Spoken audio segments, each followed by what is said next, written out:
എല്ലാ പ്രിയപ്പെട്ട പ്രേക്ഷകർക്കും സ്വാഗതം. നിങ്ങൾ കാണാൻ പോകുന്നത് ഫ്ലവേഴ്സ് 1 കോടി വിത്ത് കോമഡി.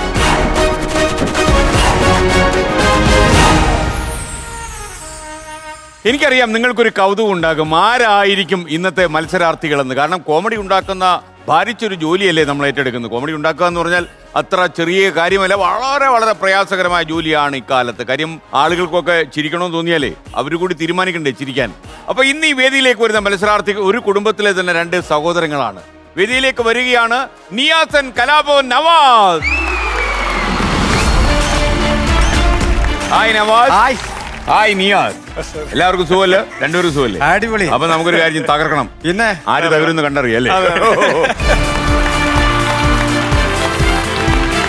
ആ നവാസ, എന്തൊക്കെയാ വിശേഷങ്ങൾ? കുറെ നമ്മൾ കണ്ടു കുറച്ചു കാലമായി അല്ലേ? ഇവിടെ ഇല്ലായിരുന്നു. ഇവിടെ ഉണ്ടായിരുന്നു, സാർ വിളിക്കാത്തതിന് പ്രശ്നം. വിളിച്ചാലേ നമുക്ക് കാണാൻ പറ്റുമല്ലേ? ഓക്കെ. അല്ലെ, വഴിയിലെങ്ങും വെച്ച് കണ്ടിട്ടില്ല, പൊതുസ്ഥലങ്ങളിലോ സിനിമ തിയേറ്ററിലോ ഒന്നും കണ്ടിട്ടില്ല. അല്ല, ഞാൻ ഇതിന് വരുമ്പോ പറഞ്ഞേ, അപ്പൊ നമ്മൾ കോമഡി പ്രോഗ്രാമാണ് പോകുന്നത്, പക്ഷെ ഒരു യുദ്ധത്തിനാണെന്ന് മനസ്സിലാവും. നീ അങ്ങനെ തോന്നലുണ്ടോ? എനിക്ക് അങ്ങനെ തോന്നിയില്ല. നിയാസിന് കുറച്ചുകൂടെ എന്നെ അറിയാമെന്ന് അല്ലേ? ഓക്കെ. കാരണം ഈ നിയാസ് മറിമായത്തിലൊക്കെ കുറെ അല്ലേ, കുറെ കളിച്ചല്ലേ? ഞാൻ മാത്രമല്ല, എനിക്കുള്ള ഏറ്റവും സന്തോഷം ആ പ്രോഗ്രാമിന് പേരിട്ട് പോലും ഞാനായിരുന്നു. സാറേ, എനിക്കൊരു അടിത്തറ പാകി തന്നത് സാറാ, മറക്കരുത്. അതെനിക്കറിയാം. ഓക്കെ, അതൊക്കെ ഒരു ഗുഡ് ഓൾഡ് ഡേയ്സ് അല്ലേ നവാസ്? നിങ്ങളെ കാണുമ്പോൾ ഒരു സന്തോഷം അതാ. കാര്യം നിങ്ങൾ ഇപ്പോഴും ഇത്രയും വർഷമായിട്ട് നിങ്ങൾ സജീവമായിട്ട് ഫീൽഡിൽ നിൽക്കുന്നു. അത് ചെറിയ കാര്യമല്ല. പ്രത്യേകിച്ച് ഈ കോമഡിയൊക്കെ എപ്പോൾ ചളവായെന്ന് ചോദിച്ചാൽ മതി അല്ലേ? എനിക്കൊന്ന് നിയാസ് ചേട്ടൻ, നവാസ് അനിയൻ. പക്ഷേ ചില ആൾക്കാർ തിരിച്ചു, ചില ആൾക്കാർക്ക് അറിഞ്ഞേ കൂടാ. ഞാൻ അവനൊക്കെ 2 ഇഞ്ച് കുറവാണല്ലേ. അതാണ് കാര്യമല്ലേ? ഓക്കെ. അപ്പൊ ഈ അനിയന്റെ ആക്രമണം സാധാരണഗതിയിൽ എങ്ങനെയാ നമുക്ക് കേൾക്കുന്നത്? ഞാൻ ഇങ്ങനെ ഫ്രണ്ട്ലി അല്ലേ? വളരെ ഫ്രണ്ട്ലി ആയിട്ട്, വളരെ സൗമ്യമായിട്ട് നിൽക്കും. ഒന്നിച്ച് പ്രോഗ്രാമിന് പോകുമല്ലോ. ഞങ്ങൾ ഒരുമിച്ചാണ് പ്രോഗ്രാം മുമ്പ് ചെയ്തിരുന്നത്. മറ്റേ അവസാനം ഈ ശമ്പളം വീതം വയ്ക്കുമ്പോ ടെൻഷൻ ഉണ്ടാവൂ? ഇല്ലല്ലേ? അങ്ങനെ ഒരു പ്രശ്നം. ശമ്പളാവൻ തന്നെ കൂടുതൽ മേടിക്കണം, പ്രശ്നമൊക്കെ ഉണ്ട്. അതിന്റെ പ്രശ്നം ഉണ്ടല്ലോ. പക്ഷെ ഇപ്പൊ ഞാനത് അറിയാറില്ല, കാരണം പുള്ളി സെപ്പറേറ്റ് പോകുന്നുണ്ട്. അതുകൊണ്ട് നമ്മൾ വീടായിട്ട് അറിയാറില്ലല്ലോ. ഒന്നിച്ച് ശമ്പളം വാങ്ങിച്ചിട്ട് ചേട്ടനാകുമ്പോ കുറച്ച് കൂടുതൽ കൊടുക്കണമല്ലോ. അങ്ങനെ ഉണ്ടോ ചേട്ടാ? അങ്ങനെ ഉണ്ടോ? പ്രോഗ്രാം എന്ന് പറഞ്ഞു കൊടുക്കണ്ടല്ലോ, അല്ലാതെ എന്തെല്ലാം ആവശ്യങ്ങൾ വരും. അപ്പൊ ചെയ്താ പോരെ? പ്രോഗ്രാമും അത് അവിടെ അവസാനിക്കും. നമ്മുടെ ഒരു കരുതലും കരുത്തും എപ്പോഴും കൂടെ. ഞാൻ എല്ലാ പ്രോഗ്രാം കഴിയുമ്പോഴും എന്തെങ്കിലും ഒരു കാര്യം വേറെ പറയും. അതിന്റെ കൂടെ പിന്നെ ശമ്പളം കറക്റ്റ്. ഓക്കെ, ഒരു കുഴപ്പമില്ലല്ലേ? എക്സ്ട്രാ നമ്മൾ വാങ്ങിക്കും. കലാഭവൻ നവാസ്, നിയാസ് ബക്കർ. എന്താ അതിന്റെ ഒരു സംഭവം? രണ്ടുപേരും കലാഭവനായിരുന്നു അല്ലെ? രണ്ടുപേരും ബക്കർ ആവായിരുന്നു? അല്ല, അത് കാര്യം എന്താണെങ്കിൽ സാറേ, നവാസ് ഒരു 8 വർഷത്തോളം കലാഭവനിൽ ഉണ്ടായിരുന്നു. അപ്പൊ ഒരു കലാഭവൻ എന്ന് പറയുന്ന ഒരു ബാനർ, അതൊരു വലിയ ബാനറാണല്ലോ. പിന്നെ ചെറിയ കാര്യമല്ല. അതെ, ഈ കലാഭവന് പേരിട്ടവരെല്ലാം ഹിറ്റ് ആയിട്ട്. അല്ല സാറേ, അതിന്റെ ഒരു പ്രധാന കാരണം വെച്ചാൽ ആ സമയങ്ങളില് എനിക്കൊണ്ട് ഞങ്ങൾ മിമിക്രിക്കാരെല്ലാവരും ഒരു സിനിമയിൽ അഭിനയിച്ചിരുന്നു. മിമിക്സ് ആക്ഷൻ ബാലുഗിരി സാറിന്റെ സിനിമ. ഈ സിനിമ വന്നപ്പോ പല ട്രൂപ്പിലുള്ള ആർട്ടിസ്റ്റുകളാണ്. സാഗർ, ഹരിശ്രീ. അപ്പൊ ഇങ്ങനെ വന്നപ്പോ നമ്മൾ ഇത് കൊടുക്കാതെ നിവൃത്തിയില്ല. അതെ, അപ്പൊ ഐഡന്റിറ്റി അങ്ങനെ സ്റ്റാർട്ട് ചെയ്ത് അങ്ങനെ അനൗൺസ് ചെയ്ത് വന്ന് പിന്നെ അത് അങ്ങോട്ട് റൂട്ടായി പോയതാ. ഞാൻ കലാഭവനിൽ പോവാത്ത ഒരാളാ. പോയില്ലല്ലേ? ഇല്ലില്ല, ഞാൻ നാടക സമിതിയിലായിരുന്നു. ഞാൻ മാളച്ചേട്ടന്റെ നാടക ട്രൂപ്പിലായിരുന്നു. അവിടെ എത്ര കാലം ഉണ്ടായിരുന്നു? ഞാൻ ഒരു 2 വർഷം. എനിക്ക് സ്റ്റേജ് ഒക്കെ ഒന്ന് സ്റ്റഡി ചെയ്യാനും എങ്ങനെയാണ് ആക്ടിങ് ഒക്കെ കുറച്ചും കൂടെ ഒക്കെ ഒന്ന് വൃത്തിയാക്കാൻ. അതെ, നാടകത്തിനാ പോയത്. നവാസ് ആ സമയത്ത് കലാഭവനിലായിരുന്നു. അപ്പൊ എന്നെ സംബന്ധിച്ചിടത്തോളം പിന്നെ ബാനറിന്റെ ഈ നാടകത്തില് മാളയുടെ കൂടെ പോയപ്പോഴേ ഏത് ടൈപ്പ് വേഷമായിരുന്നു സാറിന് ചെയ്യുന്നത്? ഞാൻ കോമഡി ക്യാരക്ടർ, ഒരു മഫൻ ക്യാരക്ടറാണ് അതിലുണ്ടായിരുന്നത്. അത് ഒരു മപ്പനായിരുന്നു. അതെ അതെ, അങ്ങനെ ഒരു ക്യാരക്ടറായിരുന്നു. ദിവസേന 3 കളികൾ. നമ്മുടെ ശ്രീമൂലകര മോഹൻ ചേട്ടന്റെ ആയിരുന്നു സ്ക്രിപ്റ്റ് ഉണ്ടായിരുന്നു. ഏത് നാടകമായിരുന്നു അത്? വള്ളവനാടൻ തിയേറ്റേഴ്സ് എന്നാണ് നാടക സമിതിയുടെ പേര്. അതില് കോടി ജന്മങ്ങളായി എന്ന് പറഞ്ഞ നാടകം മാളച്ചേട്ടനാണ് അത് സംവിധാനം ചെയ്തത്. അരവിന്ദേട്ടനാ സംവിധാനം ചെയ്തത്. ഓക്കെ, അത് കുറെ കാലം കൂടി അല്ലേ? പിന്നെ ഈ കോടിയിലേക്കാണ് വരുന്നത്. പിന്നെ അത് കഴിഞ്ഞല്ലേ കോടി കോടി അടിച്ചു മാറ്റാൻ. ഇപ്പൊ ഇന്നലെ രാത്രി ഉറങ്ങി കാണണല്ലോ മിക്കവാറും. കാര്യം കോടി കിട്ടുമോ, കിട്ടിയാൽ എന്ത് ചെയ്യും എന്നുള്ള ആലോചനയാണ്. കെ എസ് പ്രസാദ് ആണെന്ന് തോന്നുന്നു ഇതിലേക്ക് കൊണ്ടുവന്നല്ലേ? തീർച്ചയായും അത് കലാഭവനിലേക്ക് തന്നെ കൊണ്ടുവന്നു. കാരണം ഞാൻ അതിന്റെ അദ്ദേഹം താമസിക്കുന്ന വീടിന്റെ തൊട്ടടുത്ത് തന്നെ എനിക്കൊരു 1 മാൻ ഷോ ചെയ്യാനുള്ള അവസരം കിട്ടിയിരുന്നു. ഉമ്മയുടെ വീടാണ് എറണാകുളത്ത്. നവാസ് 1 മാൻ ഷോയിലായിരുന്നു കൂടുതൽ ശ്രദ്ധിക്കപ്പെട്ടെന്ന്. അങ്ങനെയാണ് കലാഭവനിലേക്ക് ഞാൻ വരുന്നത്. അങ്ങനെ തന്നെ എന്റെ ഫസ്റ്റ് ഷോയും കലാഭവന്റെ എന്റെ ഒറ്റ. അതെന്തായിരുന്നു 1 മാൻ ഷോ അന്നത്തെ? ഓർമ്മയിൽ നിന്ന് ചകഞ്ഞു മാറ്റി ഇപ്പോഴത്തെ തലമുറയിൽ നിന്ന് കണ്ടിട്ടില്ലല്ലോ അത്. ഫിലോമിന ചേച്ചിയൊക്കെ അനുകരിച്ചിരുന്നു. പിന്നെ വെസ്റ്റേൺ കൂടുതൽ അവതരിപ്പിച്ചത് ആർട്ടിസ്റ്റ് കുറച്ചൊക്കെ ഉണ്ടായിരുന്നു. ജനാർദ്ദൻ ചേട്ടൻ, ഫിലോമിന ചേച്ചി, പിന്നെ വെസ്റ്റേൺ മ്യൂസിക് എന്ന് പറഞ്ഞൊരു സംഭവമൊക്കെ ചെയ്തിരുന്നു. അങ്ങനെ ഇൻഡിവിജ്വലായിട്ട് നമുക്ക് ചെയ്യാൻ പറ്റുന്ന കുറച്ച് ഐറ്റംസുകൾ. ഒരാളിൽ നിന്ന് ഇത്രയും സംഭവങ്ങൾ എന്നുള്ളൊരു ഫീഡ്ബാക്ക് ഭയങ്കര രസമായിരുന്നു. അത് അവരുടെ ഒരു വലിയ സൗണ്ട് സിസ്റ്റത്തിൽ ഞാൻ ആദ്യമായിട്ടാണ് അത്രയും വലിയൊരു സിസ്റ്റത്തിൽ ചെയ്യുന്നത് കലാഭവന്റെ. അപ്പൊ അതിന്റെ ഒരു ഭയങ്കര സപ്പോർട്ടായിരുന്നു. അങ്ങനെ എന്നെ റെക്കമെൻഡ് ചെയ്ത് പ്രസാദായിരുന്നു. ഓടി. അല്ല പിന്നെ അവിടെ നിന്ന് അങ്ങോട്ട് ജോയിൻ ചെയ്യാൻ പറഞ്ഞു അച്ഛൻ. ഇയാൾക്ക് താല്പര്യം ഉണ്ടെങ്കിലേ എന്നാ ഇവിടെ കൂടിക്കോ എന്ന് പറഞ്ഞു. എനിക്കൊന്ന് അച്ഛൻ ഈ ആബേലച്ചൻ കലാഭവന്റെ എല്ലാം വരുന്ന ആബേലച്ചൻ അതേ നല്ലൊരു തമാശക്കാരനായിരുന്നു അല്ലേ? ഒരുപാട് സാറേ ഞങ്ങൾ ഈ പറയേണ്ട ഒരു കാര്യം വെച്ചാൽ 2 ഇൻസിഡന്റ് മറക്കാൻ പറ്റാത്തതാണ്. അതായത് നമ്മള് സീസൺ സമയത്തൊക്കെ അത്യാവശ്യം എല്ലാവരുടെ കയ്യിലും കാശുണ്ടാവും. അപ്പൊ ഓഫ് സീസൺ വരുമ്പോ അവിടെ നിന്ന് ലോൺ തരും. ലോൺ എന്നാണ് പറയാ. അത് നമുക്കൊരു 5000 രൂപ 10000 രൂപ വേണമെങ്കിൽ കടം വാങ്ങിക്കാം. അപ്പൊ അടുത്ത സീസണിൽ നമ്മൾ ഓരോ പ്രോഗ്രാമിന് 200-500 ഒക്കെ വെച്ച് പിടിക്കും. അങ്ങനെയാണ് അതിന്റെ റൂട്ട്. അപ്പൊ എനിക്ക് അന്ന് ബൈക്ക് അങ്ങനെ ഒന്നുമില്ല. അപ്പൊ ഒരു വണ്ടി എടുക്കാൻ താല്പര്യം വന്നൊരു 10 രൂപ സംഭവം ഒരാളായിട്ട് സംസാരിച്ചു. ഓക്കെ പറഞ്ഞു. അങ്ങനെ അച്ഛനെ ഞാൻ സമീപിക്കുകയാണ്. അപ്പൊ അന്ന് പ്രോഗ്രാം ഇല്ലാത്ത ടൈമാണ്. പക്ഷേ കലാമിന്റെ തന്നെ വേറെ ബിൽഡിങ്ങിന്റെ പണി അവിടെ അപ്പുറത്ത് നടക്കുക.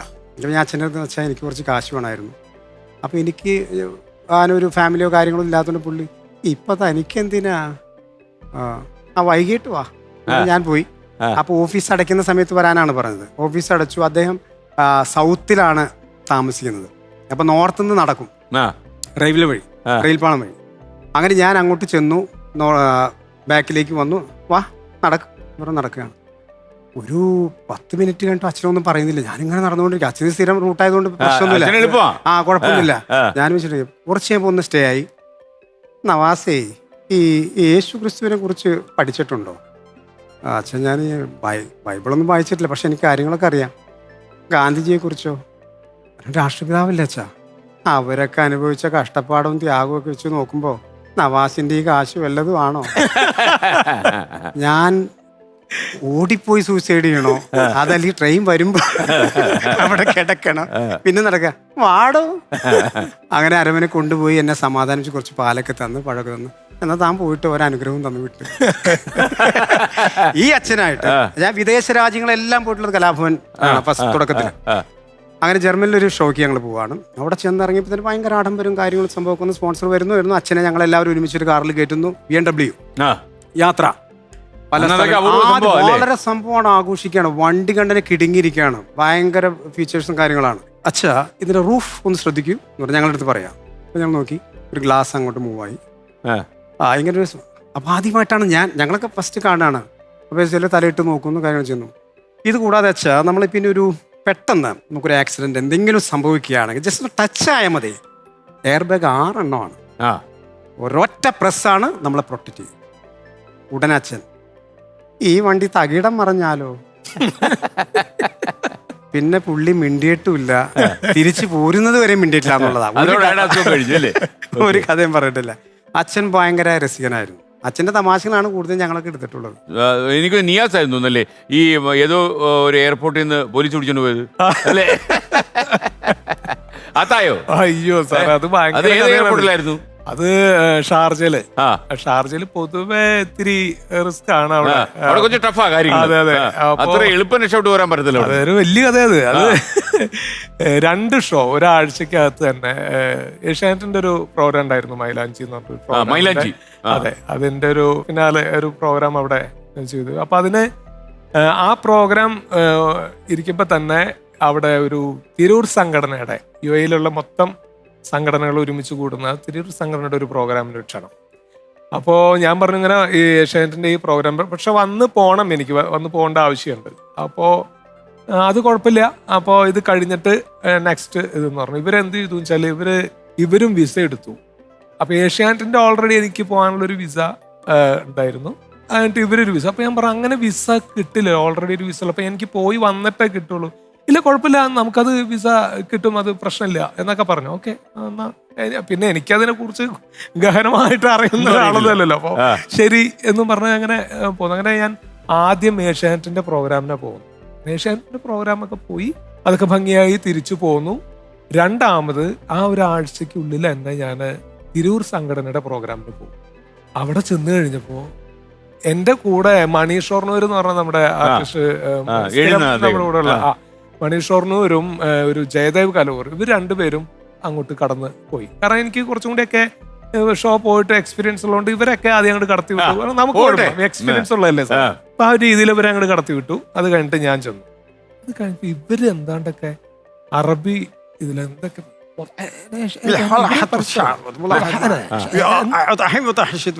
ഇവര് തമ്മിൽ സംസാരിക്കും. ഞാൻ നോട്ടൊക്കെ ഭീകരമായി എന്ന് പറയണം. അപ്പൊ എന്താ സംഗതി എന്ന് മനസ്സിലാവണില്ലേ.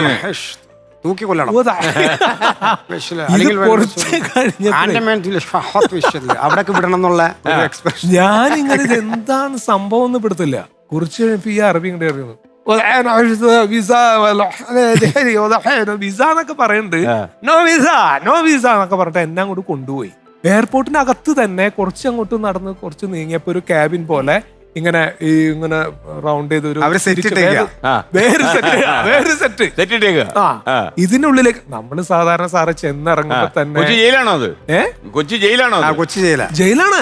ജയിലാണത്. അവിടുത്തെ എയർപോർട്ടിനകത്തുള്ള ജയിലാ. ആദ്യം കാണുക.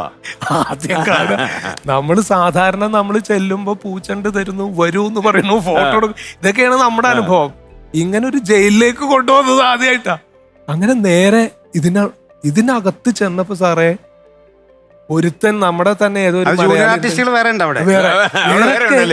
ഒരു മലയാളി ഇരുന്നിട്ട് ഞാൻ അപ്പോഴും ഇങ്ങനെ പറഞ്ഞുകൊണ്ട് ഇയാള് കരയുന്നു. വേറെ ഒരാൾ ഇങ്ങനെ നമസ്കരിക്കുന്നുണ്ട് നിന്നിട്ട്. വേറെ രണ്ട് നീഗ്രോസ് എന്തൊക്കെ ഒരു വേറെ അന്തരീക്ഷം. അല്ലെ നമ്മൾ ഈ കൂടെ വന്ന അറബിയോട് ചോദിച്ചില്ലേ? അല്ലെ എനിക്ക് നവാസ് പറയാൻ പറ്റുന്നു. നമ്മള് എന്തിനാ എന്നെ കൊണ്ടുവന്നുള്ളത് അല്ലേ?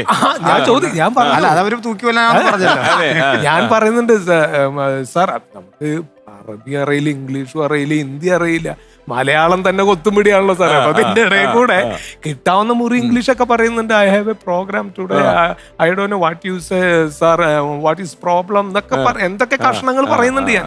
പക്ഷെ ഇതൊന്നും കേൾക്കാൻ നേരില്ല അവിടെ. ഇങ്ങനെ എന്താണ്ടൊക്കെ ശബ്ദങ്ങൾ മാത്രമാണ്. പിടിച്ചതിന്റെ ഉള്ളിലേക്ക് ആക്കി. ഇവിടെ ചെന്നത് ഈ കണ്ട അന്തരീക്ഷതാണ്. എന്താന്നൊരു പിടുത്തം കിട്ടണില്ല. അപ്പൊ ഇതിന് പുറത്തൊരു പോലീസ് വേറെ ഇരിക്കുന്നുണ്ട് ആ എൻട്രൻസിൽ തന്നെ. ഞാൻ അയാളുടെ അടുത്ത് വന്നിട്ട് ഇങ്ങനെ ഇടയ്ക്കിടയ്ക്ക് പറയും, I don't know what is matter, I don't know sir, I have programme Al Nasar auditorium sir എന്നൊക്കെ പറഞ്ഞിട്ട് ഞാൻ അങ്ങനെ പറയുന്നുണ്ട്. അയാൾ ചീത്തൊന്നും പറയുന്നില്ല, പക്ഷെ ഇങ്ങോട്ട് കടന്നില്ല. അപ്പൊ ഈ സമയത്ത് മണി എക്സ്ചേഞ്ചിലെ ഒരു ക്യാബിന് അപ്പുറത്ത് ഇങ്ങനെ എയർപോർട്ടിൽ ഉണ്ടാവുമല്ലോ, അതിലൊരു പയ്യൻ, ഒരു മലയാളി എന്നെ കണ്ടു. അയാൾ ഇങ്ങോട്ട് നടന്നു വന്നു. ഞാൻ എന്തോ ഇതിന്റെ ഉള്ളിൽ പെട്ടെന്ന് വിളിച്ച് യാസ്ക എന്ന് പറഞ്ഞിട്ട് ഇങ്ങനെ വിളിച്ചു. അതെനിക്ക് ഭയങ്കര ആശ്വാസം. എന്നെ അറിയുന്ന ഒരാള് മലയാളി. ആരും കിട്ടാതെ ഞാൻ ഇങ്ങനെ കിടന്ന് പരക്കുമ്പോൾ വേറെ ആരും ഹെൽപ്പ് ചെയ്യാനൊന്നും ഇല്ല. ഞാൻ പറഞ്ഞു എനിക്ക് എന്താ കാര്യം എന്നറിയില്ല, എന്റെ ഇത് ഇങ്ങനെ എന്റെ നോ വിസ പറഞ്ഞ ഇത് മാത്രമേ എനിക്ക് അറിയാൻ പാടുള്ളൂ, എന്താ സംഗതി അറിയില്ല. എന്നെ ഉള്ളിൽ പിടിച്ചിട്ട് എനിക്കൊന്ന് ഫോൺ ചെയ്യണം എന്ന് പറഞ്ഞിട്ട് അയാള് ഫോൺ തന്നു. എൻ്റെ സുഹൃത്തിൻ്റെ നമ്പറിലേക്ക് ഞാൻ വിളിച്ചു. അഷ്റഫ് എന്ന് പറഞ്ഞിട്ട് എൻ്റെ ഒരു ഫ്രണ്ട് ഉണ്ട്. അപ്പോൾ ആള് അത്യാവശ്യം ഭാഷയൊക്കെ കൈകാര്യം ചെയ്യാൻ കഴിവുള്ള ഒരാളാണ്. അപ്പം ഞാൻ പറഞ്ഞു, ഇങ്ങനെ എന്നെ ഇവിടെ പിടിച്ചിരിക്കുകയാണ്, എന്താ സംഭവം എന്ന് എനിക്ക് മനസ്സിലായിട്ടില്ല, നോ വിസ എന്നല്ലാതെ വേറെ ഒന്നും എനിക്ക് മനസ്സിലാവണില്ല എന്താ പറയണേന്നുള്ളത്. അപ്പോൾ ഞാൻ ഇങ്ങനെ ഒരു പ്രോഗ്രാമിന് വന്നതാണെന്ന് പറഞ്ഞാൽ അയാള് അപ്പം തന്നെ നീ ഏത് ഫ്ലൈറ്റിനാണ് വന്നതെന്ന് ചോദിച്ചു. ഞാൻ പറഞ്ഞു അങ്ങനെ എയർ ഇന്ത്യക്കാണ് വന്നത്. അപ്പോൾ അയാൾ എന്ത് ചെയ്തു, എയർ ഇന്ത്യയുടെ ഓഫീസിലേക്ക് വിളിച്ച് നിങ്ങളുടെ ഒരു പാസഞ്ചർ ഇന്ന പോലെ ഇങ്ങനെ വന്നിട്ടുണ്ട്, എന്താ കാര്യം അന്വേഷിക്കണം എന്ന് പറഞ്ഞു. അപ്പോൾ അയാൾക്ക് അറിയാം, മണി ഷൊർണൂരിനവരൊക്കെ അറിയാം, കൂടെ വന്നവരൊക്കെ. അവർ പുറത്തേക്ക് ഇറങ്ങിയിട്ടുണ്ട്. അവർക്ക് അറിഞ്ഞുകൂടാ ഞാൻ എന്താ പുറത്തേക്ക് ഇറങ്ങാം, കാരണം എനിക്ക് കമ്മ്യൂണിക്കേറ്റ് ചെയ്യാൻ പറ്റില്ലല്ലോ. അങ്ങനെ അഷ്റഫ് അവരുടെ അടുത്തേക്ക് വന്നു. അപ്പോഴത്തേക്കും ഈ ഇതിന്റെ നമ്മുടെ കമ്മിറ്റിയിലെ ആള് വിജയേട്ടൻ, ഇപ്പൊ എന്റെ ഏറ്റവും ആത്മാർത്ഥ സുഹൃത്താണ് കേട്ടോ അദ്ദേഹം. അദ്ദേഹം അന്ന് കമ്മിറ്റിയിൽ ഉണ്ടായിരുന്ന ഒരാൾ. അപ്പോ വിജയേട്ടനോട് ഇങ്ങനെ കാര്യങ്ങൾ സംസാരിച്ചു. വിജയേട്ടന് കാര്യം മനസ്സിലായി. അന്ന് ഈ വിസയുടെ ഒരു കാര്യം ഞാൻ ഒരു സംശയം, സംഗതി വേറെ ഒന്നുമില്ല സാറേ, നിലവിലൊരു വിസ നമുക്ക് അവിടെ ഉണ്ടെങ്കിൽ മറ്റൊരു വിസ നമ്മൾ ഓൺ ചെയ്താൽ ഓട്ടോമാറ്റിക്കലി ആദ്യത്തെ വിസ ക്യാൻസൽ ആയി പോകും. ഇത് നമുക്ക് അറിഞ്ഞൂടാ, അവർക്കും അറിഞ്ഞൂടാ. എനിക്ക് ഏഷ്യാനെറ്റ് വിസ ഓൾറെഡി ഉള്ള സമയത്താണ് ഇവര് വിസ എടുത്തത്. അപ്പൊ എന്ത് ചെയ്തു, ഏഷ്യാനെറ്റിന്റെ വിസ ഓട്ടോമാറ്റിക്കലി ക്യാൻസൽ ആയി. ഓ ശരി. അപ്പൊ ഞാൻ ഏഷ്യാനെറ്റിന്റെ പ്രോഗ്രാമിന് പോയിരിക്കുന്നത് ഇവര് തന്ന വിസയ്ക്കാ. രണ്ടാമത് ഞാൻ കയറി പോകുന്നതും ഈ സെയിം വിസയ്ക്കാ പോണത്. അപ്പൊ ഒരു പ്രാവശ്യം എൻ്റർ ചെയ്ത് മടങ്ങിപ്പോയ സെയിം അപ്പൊ no visa visa, no visa. അങ്ങനെയാണ് അതിനകത്ത് അതാണ് കുടുങ്ങി അവിടെ പോയത്. ഇവിടെ yes നവാസ് visa പറയുന്നത്. ആയിരുന്നു. ഇവിടെ ഇവിടുന്ന് കയറ്റി വിട്ടു. Yes, visa. ഇതാണ് ആ ജയിലിനകത്ത് പെട്ട ഒരു പക്ഷേ അനുഭവം. പിന്നെ അകത്ത് കിടന്നില്ലല്ലേ? ഇല്ല, അപ്പോഴത്തേക്കും ഇവര് ഈ എയർ ഇന്ത്യയുടെ അവര് ഓഫീസേഴ്സ് അവരങ്ങനെയുള്ളവരൊക്കെ ഒരുപാട് പ്രതീക്ഷയായിരുന്നു. എന്നിട്ട് ഏഷ്യാനെറ്റില് എനിക്ക് തോന്നുന്നു കൊതിപ്പിച്ചു കളഞ്ഞല്ലേ? അങ്ങനെ ഏഷ്യാനെറ്റിന്റെ ക്യാൻസലായ വിസ റീഓപ്പൺ ചെയ്ത് എന്നെ അങ്ങനെ പുറത്തേക്ക്. അപ്പൊ ഈ നിയാസ് ബക്കർ ഫാദറിന്റെ പേരുമായിട്ട് കണക്ട് ചെയ്താണോ? അബൂബക്കർ എന്നുള്ള ബക്കർ എടുത്താണോ? തീർച്ചയായിട്ടും തീർച്ചയായിട്ടും അതെ അതെ. ഓക്കെ.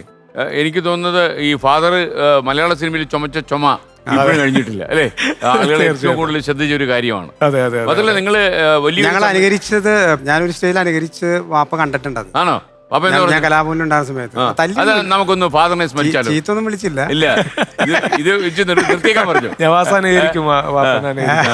അതൊന്ന് നമുക്ക് പ്രേക്ഷകർ ചിലപ്പം ഈ ചുമ കൊണ്ടായിരിക്കും ഇപ്പൊ സാറ് പറയിപ്പിക്കുന്ന അറിയില്ല. ഞാനത് ഒരുപാട് നാളായി, അന്ന് ആ സമയത്തൊക്കെ ചെയ്തു. എന്നാലും അതൊന്നും നമുക്ക് മറക്കാൻ പറ്റത്തില്ലല്ലോ ജീവിതത്തില്. ചെറിയൊരു ഓർമ്മ.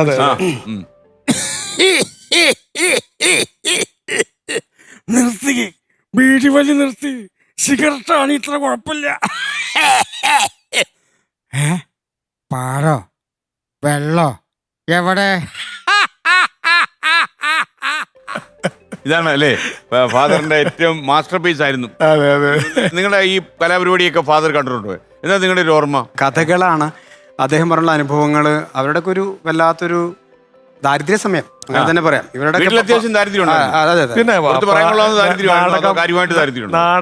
നമ്മുടെ നാടകത്തിൽ മാത്രം നിൽക്കുന്ന സമയത്താണ്. കാരണം ഞങ്ങളൊക്കെ ജനിക്കുന്നതിന് മുമ്പാണ് സിനിമകളിൽ അഭിനയിക്കുന്നത്. നിങ്ങൾ രണ്ടുപേരല്ലേ ഉള്ളൂ മക്കളെ?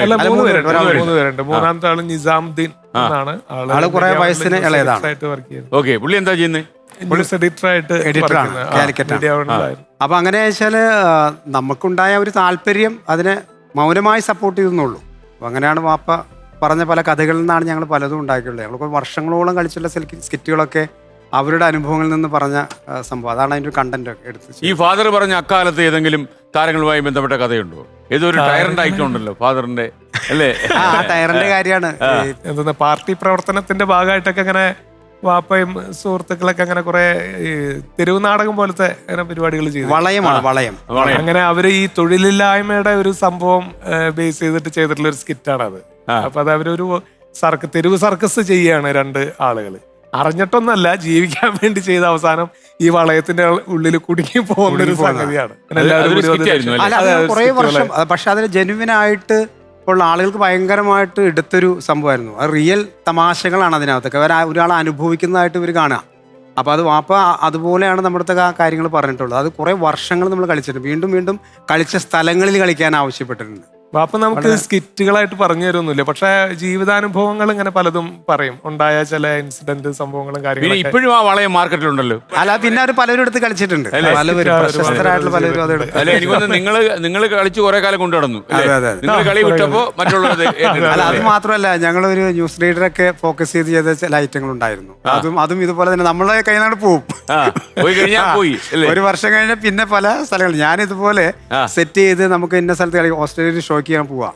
അവിടെ ചെന്നപ്പോണ്ട് അവിടുത്തെ ക്ലബ്ബ് മെമ്പേഴ്സ് ആ ഐറ്റം കളിക്കുന്നു. അവരോട് കളിക്കുന്നു. എന്റെ ശബ്ദം ഞാൻ ഡബ് ചെയ്ത ശബ്ദങ്ങളൊക്കെ വെച്ചിട്ട്. പക്ഷേ നിങ്ങൾ അവിടെ തെണ്ടി കാണുമല്ലോ. അപ്പം അവിടെ അല്ല, ആ ഐറ്റം കളിച്ചില്ല എന്നുള്ളൂ. ബാക്കി പോയല്ലേ? എനിക്കൊന്ന് നവാസ് ഏറ്റവും ശ്രദ്ധിക്കപ്പെട്ടത് ഈ പാട്ടുകൾ പാടി കൂടിയാണെന്ന് തോന്നുന്നു, അല്ലേ? സ്റ്റേജിലൊക്കെ എനിക്ക് ചെറുപ്പത്തിൽ പാട്ട് തന്നെയാണ് കൂടുതൽ താല്പര്യം. അപ്പൊ നമ്മള് ഈ മിമിക്രിയിലേക്ക് വന്നപ്പോഴും ഇതിലേക്ക് എങ്ങനെ ക്ലബ് ചെയ്യാം എന്നുള്ള ഒരു ചിന്തയിലാണ് അനുകരണം. മിമിക്രി ആയിട്ട് ഒന്നിച്ചു പോകും. പിന്നെ അങ്ങനെ പോകാറുണ്ട്. ഇപ്പൊ നമ്മള് ഷോ വരുമ്പോ ഇൻഡിവിജ്വൽ ആയിട്ട് ചെയ്യുന്ന പെർഫോമൻസിലൊക്കെ അത് വരാറുണ്ട്. ഏറ്റവും കൂടുതൽ ആൾക്കാർ കൈയടിച്ച നവാസ് ഏത് പാട്ടുകാരൻ അല്ലെങ്കിൽ കാരി അനുകരിക്കുമ്പോഴാണ്? ഫീമെയിലും അനുകരണം. അതെ അതെ. ടി.കെ. രാജ്കുമാർ സാറാണ് എനിക്ക് അതിനുള്ള ഒരു അവസരം തന്നത്. ഞങ്ങളൊരു ഫെറിറ്റൈൽ എന്ന് പറഞ്ഞ ഷോ ഗൾഫിൽ നടക്കുന്ന സമയത്ത് അതിന്റെ ഡയറക്ടറായിട്ടൊരു ക്യാരക്ടർ ഞാനാണ് ചെയ്യണത്. അപ്പൊ ഞാൻ ഇൻട്രൊഡക്ഷൻ ഞാൻ അവിടെ റിഹേഴ്സൽ ചെയ്യുന്ന സമയത്ത് വെറുതെ ഇങ്ങനെ ഒരു പാട്ട് മൂളി ജാനകമ്മ. തളിരിട്ട കിനാക്കൾ തൻ താമരമാല വാങ്ങാൻ വിളിച്ചിട്ടും വരുന്നില്ല വിരുന്നുകാരൻ, നിന്റെ വിരുന്നുകാരൻ. അത് കേട്ടപ്പോൾ അദ്ദേഹം പറഞ്ഞു മാസം ഇത് നമുക്ക് ഇതിലേക്ക് ആഡ് ചെയ്യാം കേട്ടോ, കുഴപ്പമില്ലാന്ന്. അപ്പൊ അത് ആ ക്യാരക്ടർ ഒരു ഇത്തിരി പെണ്ണിഷ് അതുള്ള ഒരു മൂഡിലാണ്. എല്ലാവരും എത്തിയോ, ഞാനാണ് എന്റെ സംവിധായകൻ, എല്ലാവരും എത്തിയല്ലോ എന്നൊക്കെ പറഞ്ഞൊരു ക്യാരക്ടറാണ്. അപ്പൊ ഇത് കറക്റ്റ് ആയിരിക്കും എന്ന് പറഞ്ഞു. പക്ഷെ ആ സ്റ്റേജിൽ നിന്ന് അങ്ങോട്ട് പിന്നെ അത് സ്റ്റോപ്പ് ചെയ്യേണ്ടി വന്നിട്ടില്ല. പിന്നെ എല്ലാ വേദികളിലും ഫീമെയിൽ സമൂഹം കണക്ട് ചെയ്ത് പല പാട്ടുകളൊക്കെ പാടാറുണ്ട്. അപ്പൊ ഈ ജാനകിയമ്മയുടെ കാര്യം ഇത് എനിക്കൊന്ന് വളരെ സിമിലർ ആയി ആൾക്കാർക്ക് തോന്നുന്നു. നവാസിനെ കണ്ടില്ലെങ്കിൽ അല്ലേ ജാനകിയമ്മ എന്നെ കാണാതിരുന്നാ മതി. എപ്പോഴെങ്കിലും ജാനകിയമ്മ ഇത് അറിഞ്ഞിട്ടുണ്ടോ, ഇങ്ങനെ ഒരു പുരുഷൻ ഇങ്ങനെ അനുകരിച്ച് നടക്കുന്നു? അതിനെ കുറിച്ച് എനിക്കറിയില്ല, പക്ഷെ വലിയ ആഗ്രഹമായിരുന്നു. ജാനകിയുടെ ഫോട്ടോ ഒക്കെ മുമ്പ് എടുത്തിട്ടുണ്ട്, പക്ഷെ ഇത്രയും കാര്യം സംസാരിക്കാനൊന്നും ഒരു അവസരം ഉണ്ടായിട്ടില്ല. അത് കഷ്ടമായി പോയി. നമ്മൾ ഇരുന്നപ്പോഴേ നമ്മൾ ഏഷ്യാൻ്റെ ജോലി ചെയ്യുന്ന കാലത്ത് ജാനകിയമ്മയോടെ വന്നായിരുന്നു ഒരു പ്രോഗ്രാമിൽ പങ്കെടുക്കാൻ വേണ്ടി. അപ്പൊ അറിഞ്ഞിരുന്നെങ്കിൽ നമുക്ക് നവാസിനെ അവിടെ വിളിച്ചു വരുത്തി ജാനകിയമ്മയൊന്ന് ഞെട്ടിക്കാമായിരുന്നു. നമ്മുടെ സംഗീത സാഗർ എന്നൊരു പ്രോഗ്രാം എനിക്കൊന്ന് ഞാൻ ഏഷ്യാനെറ്റിലെ കാലെടുത്ത് കുത്തിയതിനു ശേഷം ഒരുപാട് അപകടങ്ങൾ ഉണ്ടായിട്ടുണ്ട്. അതിലെ ആദ്യത്തെ അപകടമായിരുന്നു ഇത്. അപ്പോൾ അവിടെ ഈ സംഗീത സാഗരം അതിപ്പോൾ യൂട്യൂബിലൊക്കെ ഉണ്ട്, ജാനകിയമ്മ അതിൽ പങ്കെടുത്തത്. അപ്പോൾ ജാനകിയമ്മ ഭയങ്കര ഡൗൺ ടു എർത്ത് ആയിട്ട് പെരുമാറുന്ന, നമുക്ക് എന്നും ആ ജാനകിയമ്മയെ കുറിച്ച് ഓർക്കാൻ ഒരുപാട് ആദരവ് ഉണ്ടാക്കിയിട്ടേ അവർ പോകും. ക്യാരക്ടർ ഭയങ്കര. നമ്മളിപ്പോ എന്തെങ്കിലും കാര്യം ചോദിച്ചു കഴിഞ്ഞാല് സാർ എന്തെങ്കിലും ചോദിച്ചു ഇപ്പം ജീവിതമൊക്കെ എങ്ങനെ പോകുന്നു? എല്ലാം നല്ല ഇருக்கு, സൗഖ്യം. പാട്ടുകളൊക്കെ കിട്ടുന്നുണ്ടോ ഇപ്പൊ പഴയതുപോലെ? ഇല്ല, പാട്ട് എന്നെ എല്ലാവരും വിളിക്കും. എനിക്ക് അത് ഇപ്പൊ ശരി വേണം. ഈ മലയാളം പാട്ടൊക്കെ പാടുമ്പോഴേ നല്ല ഉച്ചാരണ ശുദ്ധി ഉണ്ടല്ലോ, അതെങ്ങനെ കിട്ടുന്നു? മറ്റുള്ള ലാംഗ്വേജ് തമിഴ് തെലുങ്കിന്നൊക്കെ വന്നതല്ലേ? അതെ, എനിക്ക് ரொம்ப ഇഷ്ടം.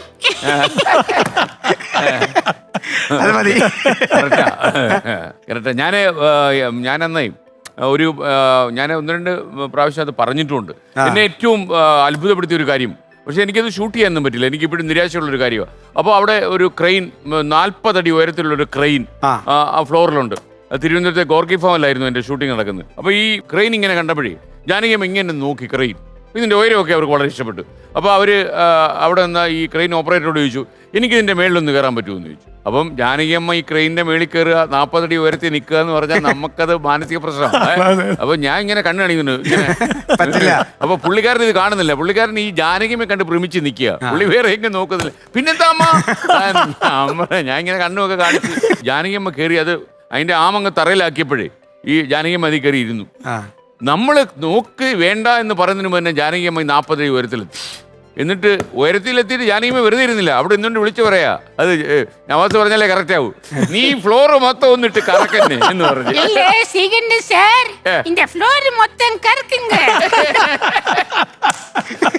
അത് പക്ഷെ അത് സത്യം പറഞ്ഞാൽ അത് നമ്മൾ അവിടെ ലൈറ്റ് ഓഫ് ചെയ്ത് പോയായിരുന്നു കേട്ടോ, നമുക്ക് എടുക്കാൻ പറ്റില്ലായിരുന്നു. എന്നിട്ട് അവര് ഒരു റൗണ്ട് കറങ്ങി ഭയങ്കര സന്തോഷം ഇത് പറഞ്ഞിട്ട് തിരിച്ചുകൊണ്ട് ഇറങ്ങിയിട്ട് എപ്പിടിന്ന് എന്നോട് ചോദിച്ചു, ഞാൻ സൂപ്പർ ആയിരിക്കുന്നു പറഞ്ഞു. ഞാൻ പറഞ്ഞു നമ്മുടെ ഇത് എവിടോ പറ്റിയെന്ന് ഭയങ്കര ക്യാരക്ടറാണ്, വല്ലാത്ത ഒരു ഇതാണ്. നിങ്ങൾ ഒറിജിനലി നിങ്ങൾ എങ്കക്കാടുകാരാ അല്ലേ?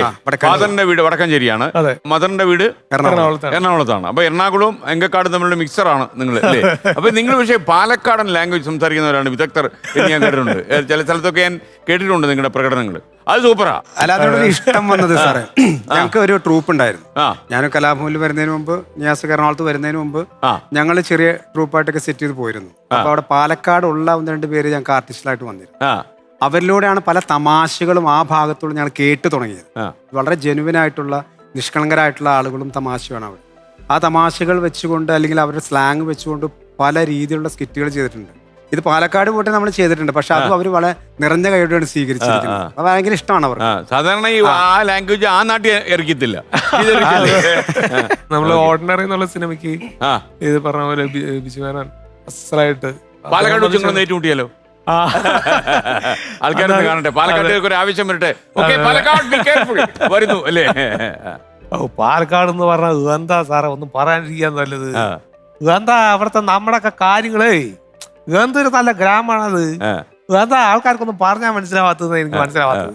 നെല്ലിന്റെ കലവറയാണ് പാലക്കാട്. ഓ അത് മാത്രല്ല നല്ല പനയുണ്ട്.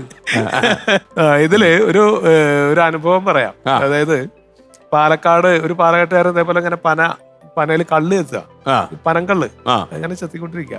അപ്പൊ ഈ പാടത്ത് നിറച്ചിങ്ങനെ കുറെ തൊഴിലാളികൾ ഇങ്ങനെ നിൽക്കുന്നുണ്ട്. അപ്പൊ ഇയാള് ഈ പനയിൽ കള്ള് ചെത്തുന്നതിനിടയ്ക്ക് പിടി വിട്ടിട്ട് നേരെ ഇങ്ങോട്ട് പോകും, നേരെ താഴത്തേക്ക് എന്നുള്ളൊരു അലർച്ച മാത്രമേ ഉള്ളൂ. ഇത് ഈ ജോലി ചെയ്യുന്ന ആൾക്കാർ കംപ്ലീറ്റ് പനയെന്നൊക്കെ വീണ പിന്നെ തീർന്നല്ലോ സാറേ. നമ്മുടെ ബാലൻ താഴത്ത് വീട്, ബാലൻ. എന്താന്ന് പറഞ്ഞിട്ട് ഓടുകയാണ്. ഈ പണിയുന്ന ആളുകളെല്ലാവരും കൂടി ഓടി പുള്ളിയുടെ അടുത്തേക്ക് ചെല്ലുക. ചെല്ലുമ്പോ കുറച്ച് ചെളിയൊക്കെ ഉള്ള ഒരു സ്ഥലമാണ്. പുള്ളി അവിടുന്ന് വീണിട്ട് ഈ വീണ ആളെ ഇവരെന്താ പറ്റിയെന്ന് വിചാരിച്ചിട്ട് ചെന്ന് എന്താ പറ്റി പുള്ളി അവിടെ നിന്ന് ഇങ്ങനെ മടിക്കുത്തൊക്കെ ഇങ്ങനെ തരും. വലിയ ഒന്നുമില്ല, ഇവന്റെ വീട് എന്ത് പോയിട്ട് അവിടെ പോയിന്ന് കാണാൻ വീടൊന്നും പ്രശ്നമല്ല. ഇതായിട്ടില്ലാത്ത വേറെ ഇതിന്റെ ഒരു കണക്ഷനാണ് നമ്മൾ വേറെ നേരത്തെ ചെയ്തിട്ടുള്ളതാ. എല്ലാവർക്കും അറിയുന്ന കണക്ഷൻ എന്ന് പറഞ്ഞാല് ഇതുപോലെ വീണു, നേരെ ഹോസ്പിറ്റലിൽ കൊണ്ടുവന്നിരിക്കുകയാണ്. ആള് ഇങ്ങനെ കിടക്കുക. ഡോക്ടറെ ഒന്ന് പെട്ടെന്ന് നോക്കി, പന മോളിൽ വീണ്, പെട്ടെന്ന് നോക്കി ഡോക്ടറെ, പനയുടെ മോളിൽ വീണാ കിടപ്പ് നോക്ക് നിങ്ങള്. പൾസ് പിടിച്ചു ഡോക്ടർ. ആള് തട്ടിപ്പോയല്ലോ. ഒരു അരമണിക്കൂർ മുമ്പ് കൊണ്ടുവരണ്ടേ? വീട് കിട്ടണ്ട പണ്ടാറാണ്. അത് വീണാലിൽ കൊണ്ടുവരാൻ പറ്റും. നിങ്ങൾ പാലക്കാട് തമ്മിലുള്ള സംഭാഷണ സ്റ്റൈൽ വേറെ അവതരിപ്പിച്ചുള്ള ഏതാ? മിമിക്രി പഠിപ്പിക്കാൻ പോയിട്ടുള്ള സംഭവം. അതൊരു പ്രായമായിട്ടുള്ള ഒരു അപ്പാപ്പൻ, അതായത് മാണിക്കൻ മഞ്ഞാടി എന്ന് പറഞ്ഞ ഒരു സുഹൃത്തുണ്ട്. പുള്ളിയുടെ കണക്ഷനിൽ അങ്ങനെ ഒരു സ്ഥലത്ത് പോയതാ. അപ്പൊ പുള്ളി മിമിക്രി പഠിച്ചൊരു പയ്യൻ. ആ പയ്യന്റെ വീട്ടിലേക്ക് ഒന്ന് വരണം, സാറൊന്ന് വീട്ടിലേക്ക് വരണം, എല്ലാവർക്കും ഒന്ന് പരിചയപ്പെടാൻ വേണ്ടിയിട്ടാണെന്നൊക്കെ പറഞ്ഞിട്ട് കൊണ്ടുപോയി. അങ്ങനെ കൂടെ പോയിട്ടുണ്ടായിരുന്നു ഞാനും. ഈ പയ്യന്റെ ഒരു അപ്പൂപ്പനുണ്ട്. ആളിങ്ങനെ ഒരു പൊട്ടിയ കണ്ണടയൊക്കെ വെച്ചിട്ട് ഇങ്ങനെ 2 ഗ്ലാസ് ഒക്കെ ഉള്ള ഒരു കണ്ണടയില്ലേ സാറേ, അതിങ്ങനെ കയറിട്ടൊക്കെ കെട്ടിയിട്ടുണ്ട് ഇങ്ങനെ പുറകില്. പുള്ളി ഒരു കുറെ മുണ്ടൊക്കെ ഇങ്ങനെ എടുത്ത് കുത്തി ഇങ്ങനെ ഈ അപ്പാപ്പൻ ഇങ്ങനെ വേലി അവിടെ മുള്ളുവേലിയും കൂടുതലാ. അപ്പൊ അതിന് പണി ചെയ്തോണ്ടിരിക്കുക. അപ്പൊ ഇവിടെ വന്നിരുന്നിട്ട് ഇയാള് മാണിക്കൻ ഇവിടെ വന്നിരുന്നിട്ട് സാറേ ഇപ്പൊ വരാട്ടെ, അച്ഛനും അമ്മേനും വിളിക്കട്ടെ എന്ന് പറഞ്ഞിട്ട് അങ്ങടെ അകത്തേക്ക് പോയി. അപ്പൊ ചെന്നു. അപ്പൊ ഈ സമയത്ത് അപ്പാപ്പോ ആരാണ് ഇതവിടെ നോക്കി, ഇതെന്റെ മാഷാണ്. ആര്? എന്നെ പഠിപ്പിക്കണ മാഷാന്ന്. നിന്നെ പഠിപ്പിക്കുന്ന മാട്ടാ? എന്താ പഠിപ്പിക്കുന്നത്? അത് എന്നെ പഠിപ്പിക്കണത് ഞാൻ ഇത് മിമിക്രി. നിന്നെ പഠിപ്പിക്കുന്നത് സൗണ്ട് മിമിക്രി ഒക്കെ ചെയ്യണം മാഷാണ്. നീയാണ് ഈ ചക്കനെ കാക്കയും പൂച്ചൊക്കെ കാണിച്ച് പഠിപ്പിക്കുന്നത്. കാക്കയും പൂച്ചൊക്കെ കാണിച്ച് പഠിപ്പിക്കുന്നത്. ചക്കത് അല്ല, ഞാൻ കാക്കയും പൂച്ചൊന്നുമല്ല. എനിക്ക് ഞാനൊരു അധ്യാപകനാണ്. ഞാൻ ഒരു പാരലൽ കോളേജ് അധ്യാപകനാണ്. പാരലൽ കോളേജ് അധ്യാപകനാണ് ഞാൻ. നന്നായി കേക്കടാ ചക്ക, നിന്റെ മാറ്റി പറഞ്ഞ കാക്കയും പൂച്ചയും കാട്ടി നടക്കല്ല, അധ്യാപകനാണ്. അപ്പൊ തന്നെ പഠിക്കുന്നത് നേരെ തിരിഞ്ഞു. അപ്പൊ ഫസ്റ്റ് ഇങ്ങനെ പറഞ്ഞേ ഈ മാഷിനോട് ചോദിക്കാ, നീ കല്യാണം കഴിച്ചിട്ടുണ്ടാ? കല്യാണം കഴിച്ചിട്ടുണ്ട്. ആ പെണ്ണിന്റെ ഒരു ഗതികേട് നോക്ക്. അപ്പൊ തന്നെ അധ്യാപകനാന്ന് പറഞ്ഞ ശേഷം അത് കഴിഞ്ഞിട്ട് മക്കളുണ്ടാ? നീക്ക് മക്കളുണ്ടാ? എന്ത് മഹാപാപം ചെയ്താ കുട്ടികള്. മിമിക്രി ആയതുകൊണ്ട് മാത്രമാണ് ഈ പറഞ്ഞത്. അത് കഴിഞ്ഞിട്ടാണ് ഞാൻ അങ്ങനെ കുഴപ്പക്കാരനൊന്നല്ല, ഞാൻ ഇതൊക്കെ ട്യൂട്ടോറിയൽ മാഷാണ് ക്ലാസ് ഒക്കെ എടുക്കുന്നത്. അതെ ആ കുട്ടികളുടെ ഒരു ഭാഗ്യം നോക്ക്. അല്ല അതെ ചോദിക്കും, എന്ത് ശമ്പളം കിട്ടും? 40,000 കിട്ടും. ആ കുട്ടികളുടെ ഭാഗ്യം നോക്കി. അങ്ങനെ നിഷ്കളങ്കരായിട്ടുള്ളൊരു പാലക്കാടുകാർ ഇത് ശരിക്കും എൻജോയ് ചെയ്തിട്ടുണ്ട് അല്ലേ? പാലക്കാട് ഒരുപാട്. അല്ല സാർ, അതുകൊണ്ടാണ് ഞങ്ങൾ ഇവിടെ ജീവിച്ചിരിക്കുന്നത്. ഞാൻ പിന്നെ മറിമായത്തിലും ഒരുപാട് ക്യാരക്ടേഴ്സ് അങ്ങനെ ചെയ്തിട്ടുണ്ട് ഈ പാലക്കാട് വെച്ചിട്ട്. ഓക്കെ, മറിമായം കുറെ കാലം പോയില്ലേ? കുറെ കാലം 14 വർഷം പോയിക്കൊണ്ടിരിക്കല്ലേ? 14 വർഷമായി. മറിമായത്തിന് മാറ്റമൊന്നുമില്ല അല്ലേ? അപ്പൊ കുട്ടേട്ടാ പറഞ്ഞു. നമസ്കാരം നിയാസ് ആൻഡ് കലാഭവൻ നവാസ്. നമസ്കാരം. നമസ്കാരം രണ്ടുപേർക്കും എന്റെ നമസ്കാരം. നിങ്ങളെക്കുറിച്ച് കുറേയധികം കാര്യങ്ങൾ കുട്ടിയേട്ടൻ ഓർത്തു വെച്ചിട്ടുണ്ട്. പ്രത്യേകിച്ച് നവാസ് സ്കൂളിൽ പഠിക്കുന്ന സമയത്ത് എല്ലാ ദിവസവും രാവിലെ താങ്കൾക്ക് ഒരു പ്രത്യേക തരം വയറുവേദന വരും എന്ന് കുട്ടിയേട്ടൻ മനസ്സിലാക്കി. താങ്ക് യു സോ മച്ച് സാറേ. അത് ഏത് ക്ലാസ് വെച്ചിട്ടാണ് ഈ പ്രത്യേക വയറുവേദന വരുന്നത്? അത് ഫസ്റ്റ് സ്റ്റാൻഡേർഡ് മുതലുണ്ട്. അത് സ്കൂളിൽ പോകുന്ന ആ ഒരു 10 മണി കഴിയുന്നത് വരെ നിൽക്കുള്ളൂ. അങ്ങനെ നിൽക്കുന്ന ഒരു വയറുവേദനയാണ്. അതെ, ഈ സമയത്തേ വരും. സമയത്ത് മാത്രം. സ്കൂൾ തുടങ്ങിയ പിന്നെ വയറുവേദന പോകും. അത് ഞാൻ ഈ വയറുവേദനെ കുറിച്ച് പറയുമ്പോ ഉമ്മ ഭയങ്കര പ്രാർത്ഥനയാണ്. എന്റെ കള്ളത്തിലാണെന്ന് അറിഞ്ഞുകൊണ്ട് തന്നെ ഉള്ളൊരു പ്രാർത്ഥനയുണ്ട്. എന്റെ മോനെ എന്ത് പറ്റി റബ്ബേ, ഇങ്ങനെ വയറുവേദന. അപ്പൊ പിന്നെ എനിക്ക് സങ്കടാവും. ഈ വയറുവേദന അധികം നാള് കൊണ്ടുപോയാ നടക്കാറ്. അങ്ങനെ നെഞ്ചു പൊട്ടിയാണ് കരയണത്. അപ്പൊ അങ്ങനെ വയറുവേദന ഉണ്ടായിരുന്നു. ഇത് എത്ര കൊല്ലം കൊണ്ട് നടന്നു? അല്ല, അത് ചെറിയ 1-2 ക്ലാസ്സിലൊക്കെ ഉണ്ടായിരുന്നു. ഇതിനിടയ്ക്ക് ഞാൻ രാജ്യം വിട്ടു. ഈ 2ാം ക്ലാസ്സിൽ പഠിക്കുമ്പോ ബാഗ് ആയിട്ട് ഞാൻ ഇറങ്ങുന്നു. തൊട്ടടുത്ത വീടിന്റെ അവിടെ ഈ ബാഗ് വെച്ചിട്ട് ഞാൻ രാജ്യം വിടുകയാണ് എന്ന് പറഞ്ഞിട്ട് പോയി. രാജ്യം വിട്ട് തൊട്ടടുത്ത ജംഗ്ഷനിലേക്ക് തന്നെയാണ്. അപ്പൊ എന്റെ രാജ്യം അതാണല്ലോ. കാരണം വെച്ചാൽ എനിക്ക് ആ ജംഗ്ഷൻ കഴിഞ്ഞ പിന്നെ അടുത്ത് വേറൊരു രാജ്യമാണ്. അപ്പൊ അവിടെ പോയിരുന്ന് ഇവരെ അന്വേഷിക്കുന്നു, സ്കൂളിലെത്തിയിട്ടില്ല, തിരിച്ചും വന്നിട്ടില്ല. അപ്പൊ ഞാൻ ഏതൊരു കടയുടെ അവിടെ ഇരിക്കുകയാണ്. അപ്പൊ ആ ചേട്ടൻ ചോദിക്കുന്നത് യൂണിഫോം കിട്ടും മോനെ എന്താ ഇവിടെ ക്ലാസ് ഇല്ലെന്ന്. ആ ക്ലാസ് ഉണ്ട്. എന്താ ചേട്ടാ രാജ്യം വിട്ടേക്ക് ഇനിയിപ്പോ വീട്ടിൽ പോകാൻ പറ്റും.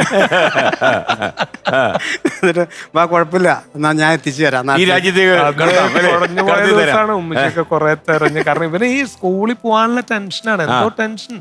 അന്ന് നമുക്കും അറിയില്ല അതിന്റെ കാര്യമായിട്ട്. നമുക്ക് വയറുവേദന വരുമായിരുന്നു. എനിക്ക് വലിയ കുഴപ്പമില്ല. പല ടീച്ചേഴ്സിനെ പക്ഷേ നമ്മൾ ഒഴിവാക്കാൻ പറ്റാത്ത അവസ്ഥയായിരുന്നു. കാരണം അത്യാവശ്യം പ്രൈസ് ഒക്കെ നമ്മൾ വാങ്ങിച്ചു കൊടുത്തിട്ടുണ്ട്. സ്കൂളില് അത്യാവശ്യം മത്സരങ്ങൾക്കൊക്കെ ഫസ്റ്റ് കിട്ടുന്ന ഒരാളാ. അപ്പൊ അതുകൊണ്ട് ആ രീതിയിൽ ടീച്ചേഴ്സിനൊക്കെ വലിയ ഇഷ്ടമാണ്. നന്നായി പാട്ടൊക്കെ പാടും, ഒന്നും ലളിതഗാനങ്ങളും പരിപാടിയും കാര്യങ്ങളൊക്കെ ഇഷ്ടമാണ്. അതെ, എനിക്കൊന്ന് നവാസിന്റെ ഈ കൊടകര എന്നുള്ള ബസ്സിലേക്ക് ആള് വിളിച്ചു കയറ്റിയത് എനിക്കൊന്ന് ഇറ്റൽ ബ്രദേഴ്സിലായിരുന്നു അല്ലേ? ഇറ്റൽ ബ്രദേഴ്സിലായിരുന്നു. അത് കുറേ കാലം അല്ലേ? 2-3 സീക്വൻസ് ഉള്ളൂ. പക്ഷെ ഇത്രയും വർഷം കഴിഞ്ഞിട്ട് ഈ ജനറേഷനിൽ ഇപ്പോഴും ഇവരാണ് ഇപ്പൊ ട്രോളുന്നവരും അല്ലാത്തവരൊക്കെ തന്നെയാണ് അത് വീണ്ടും എടുത്തിട്ട് ഭയങ്കര ഹിറ്റാക്കി. മാത്രമല്ല എനിക്കൊന്ന് ഇലക്ഷൻ കാലത്ത് ഇത് വീണ്ടും വൈറലായി അല്ലേ? കൊടകര ഇപ്പോൾ ഉള്ള ഒരു സ്ഥലം ആയതുകൊണ്ട് തൃശ്ശൂരുകാരെപ്പോഴും തൃശ്ശൂർ കൊടകര ഭാഗത്തുള്ള ഒരു മറക്കാത്തൊരു സംഭവം കൂടിയാണത്. എപ്പോഴും എവിടെ വെച്ച് കണ്ടാലും കൊടകര നമസ്കാരം എന്നൊക്കെ പറഞ്ഞ് വിളിക്കും. അതിന്റെ ആ സീക്വൻസ് പപ്പുച്ചേട്ടൻ ഫാമിലി ആയിട്ട് കയറാൻ നിൽക്കുന്നു. ഞാൻ വിളിച്ചു പറഞ്ഞു, ഞാൻ കണ്ടക്ടറാണ്, വിളിച്ചു പറയാണ് കൊണങ്ങനെ അഞ്ചേരി കുഞ്ചേരി കൂറ്റാണ്ട് പേനാമൂതി വഴി കൊണങ്ങനെ അങ്ങോട്ട് പോട്ടെ ഒരു ഫുട്ബോൾ കളിക്കാൻ സ്ഥലം ഉണ്ടെങ്കിൽ മാറിണ്ടാണ്ടേ അത് കയറി പോണ്ടേ കൊണങ്ങനെ. ഇത് കണ്ടപ്പോ ഒരു കൗതുകം പപ്പുച്ചേട്ടൻ അടുത്ത് വന്നു. അല്ല മോനെ വണ്ടി എവിടുക്കാ പോണ്? വണ്ടി കൊണങ്ങനിക്ക് എവിടേക്ക്? വണ്ടി കൊണങ്ങനിക്ക് അല്ലേ എങ്ങനെ പോണെന്ന് തന്നെ അമ്മനെ കഴിഞ്ഞിട്ടേക്ക് അമ്മക്ക് പറയണ അത് മനസ്സിലായി. അത് പുള്ളിക്ക് മനസ്സിലായി അല്ലേ? അതുവരെ കൊടകര മനസ്സിലായില്ലേ അല്ലേ? മാത്രമല്ല എനിക്കൊന്ന് കുതിരട്ടം പപ്പുനെ നവാസ് നന്നായിട്ട് അനുകരിക്കുമായിരുന്നു അല്ലേ വേദികളിലൊക്കെ. എനിക്ക് പപ്പുച്ചേട്ടൻ എന്ന് പറയുമ്പോൾ നമുക്ക് ആദ്യം ആ താമരശ്ശേരി ചുരമാണല്ലോ നവാസ്. ഞാൻ ശരിക്കും നമ്മുടെ ഈ 24-ലൊക്കെ ഈ വാർത്തകളൊക്കെ പറയാൻ നിൽക്കുന്ന സമയത്ത് ഈ താമരശ്ശേരിയിലെ ചുരത്തിൽ എപ്പോഴും ബ്ലോക്ക് ആണല്ലോ. ഈ ബ്ലോക്ക് വരുമ്പോൾ ഞാൻ അറിയാതെ കുതിരട്ടം പപ്പനെ ഓർമ്മിച്ചു പോകും. ഞാനിങ്ങനെ പലപ്പോഴും ആലോചിക്കും, നമ്മളിതിനെ താമരശ്ശേരി ചുരം എന്ന് പറയുമ്പോൾ ഉടനെ ഇദ്ദേഹത്തിനെ ആലോചിക്കുന്നു. പക്ഷേ 24-ലൊരു 5-6 കൊല്ലമായി ഇപ്പം ഇത് വായിച്ചു തുടങ്ങിട്ടെ. ഈ 6 കൊല്ലം ഞാൻ അദ്ദേഹത്തിനെ ഓർമ്മിച്ചിട്ടുണ്ട്. താമരശ്ശേരി ചുരം പറഞ്ഞു ഓർമ്മിച്ചു പോകും. അദ്ദേഹത്തിനെ മാത്രമേ നമ്മൾ ഓർക്കുന്നുള്ളൂ, ഈ ചുരം നമ്മൾ ഓർമ്മിക്കുന്നില്ല. ഇതിനേക്കാൾ മുട്ടക്കാട്ട് സാധനം നമ്മൾ ഓടിച്ചിട്ട് നമ്മളെ താമരശ്ശേരി ചുരം, നമ്മുടെ താമരശ്ശേരി ചുരന്ന്. അതായിരുന്നു ചില സാധനങ്ങൾ കഴിക്കുന്നത് നിയാസ് വേദിയിലൊക്കെ നല്ല സൂപ്പറായിട്ട് അവതരിപ്പിക്കുന്ന കണ്ടുണ്ട്. പ്രത്യേകിച്ച് ഈ മാമ്പഴം, അതിന്റെ രസം, വിവിധ രസങ്ങൾ മുഖത്ത് മിന്നിമറയുന്നത് കാണാനൊരു നല്ല സുഖമുണ്ട് അല്ലേ? പ്രിയപ്പെട്ട പ്രേക്ഷകർക്കൊക്കെ ചില ആൾക്കാരൊക്കെ അത് കണ്ടിട്ടുണ്ടാവും, എന്നാലും അത് എപ്പോഴും ഒരു പുതുമയാണ്. അതെ സാർ, അത് കാണിക്കുമ്പോ ശരിക്കും വാപ്പാനെയാണ് ഓർക്കുന്നത്. വാപ്പയുടെ ഒരു അനുഭവമാണത്. അതായത് കപ്പലില് ദ്വീപ് എന്നുള്ള സിനിമയുടെ രാമുകാരിയായിട്ടുണ്ട് ദ്വീപ് എന്നുള്ള സിനിമയുടെ ഷൂട്ടിന് പോവാ.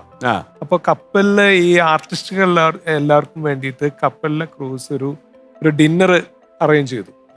അങ്ങനെ അതിന് ചെന്നപ്പോ പലർക്കും നമ്മുടെ ഭാഷ മലയാളം അറിയുന്നവരൊന്നല്ല, അവരുടെ ഭാഷ വാപ്പാക്കും അറിയില്ല. അപ്പോ ആ സമയത്ത് പുള്ളി പെട്ടെന്ന് ഉണ്ടാക്കിയൊരു നമ്പറാണ് ചില ഐറ്റംസ് കഴിക്കുന്നതിന്റെ എക്സ്പ്രഷൻ. ഈ എക്സ്പ്രഷൻ ആവുമ്പോ പിന്നെ ഭാഷ ആവശ്യമില്ലല്ലോ. ഇതൊരു അതെ. അപ്പൊ ഞാനത് എടുക്കാനുള്ള ഒരു കാരണം എന്താണെന്ന് വെച്ചാൽ വാപ്പ ഇതിങ്ങനെ ആ ഒരു കഥ പറഞ്ഞിട്ട് ഇത് കാണിച്ചു തരികയാണ് ചെയ്തത്. അപ്പൊ ഞാനത് സ്വീകരിക്കാനുള്ള ഒരു കാരണം എന്ന് പറഞ്ഞാല് നമ്മുടെ ഫേസിലുള്ള എക്സ്പ്രഷൻ മധുരം കഴിക്കുമ്പോഴും എരിവ് കഴിക്കുമ്പോഴും പുളി കഴിക്കുമ്പോഴൊക്കെ ശരിക്കും അഭിനയമായിട്ട് നല്ല ബന്ധമുള്ളൊരു സാധനമായിട്ട് എനിക്ക് ഭയങ്കരമായിട്ട് അന്നേ തോന്നിയൊരു സംഗതിയാണ്. അപ്പൊ അത് ഈ മധുരമൊക്കെ കഴിക്കുമ്പോൾ ഫേസിൽ ഒരു സന്തോഷത്തിന്റെ ഒരു എന്തായാലും ഉണ്ടാവും. എരിവ് കഴിക്കുമ്പോൾ ഒരു ഫീലും ദേഷ്യവും അങ്ങനെയൊക്കെ ഉള്ളൊരു സാധനം. അപ്പൊ ഇത് നമുക്ക് അഭിനയത്തിന് വളരെ ഗുണം ചെയ്യുന്നൊരു സംഗതിയാന്ന് തോന്നിയിട്ട് ഞാനത് പ്രാക്ടീസ് ചെയ്ത് എടുക്കുകയാണ് ചെയ്തത്. ആ ഒരു നമ്പറാണ് സാർ. ഞാൻ എന്തായാലും ഒന്ന് കാണിക്കുകയാണ്. എന്തായാലും കുട്ടേട്ടനെ കണ്ടല്ലോ. ഒരു മാമ്പഴം കഴിക്കുന്നത്, അത് നമ്മള് ചെറുപ്പത്തിലൊക്കെ നമ്മൾ ആവിന്റെ ചോട്ടുന്ന് വീണ് കിട്ടുന്ന മാങ്ങ എടുത്തങ്ങോട്ട് അടിക്കലാണ്, കഴുകുന്ന പരിപാടിയൊന്നും ഇല്ലല്ലോ സാറേ. അപ്പൊ ആ രീതിയിലുള്ളൊരു മാമ്പഴം കയ്യിൽ പിടിച്ച് കടിച്ച് കഴിക്കുകയാണ്.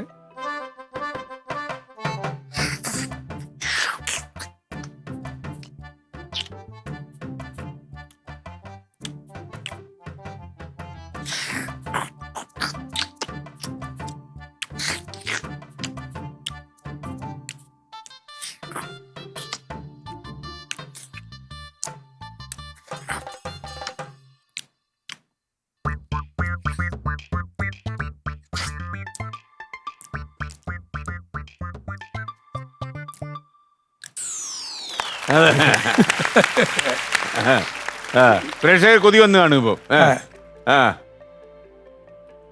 അതുകൊണ്ട് ആരും കൂടി ഉണ്ടാവും. ഇതുപോലെ തന്നെ ഒരു കാന്താരി മുളക്, അതായത് ചീനമുളക് എന്ന് പറയുന്ന ചെറിയ മുളക് ഉണ്ടല്ലോ സാർ, ഇത് കടിക്കുമ്പോഴുള്ള ഒരു എക്സ്പ്രഷൻ വളരെ മൈന്യൂട്ട് വോയിസ് ആണ് ഇതിന്റെ. ഒരു കാന്താരി മുളക്.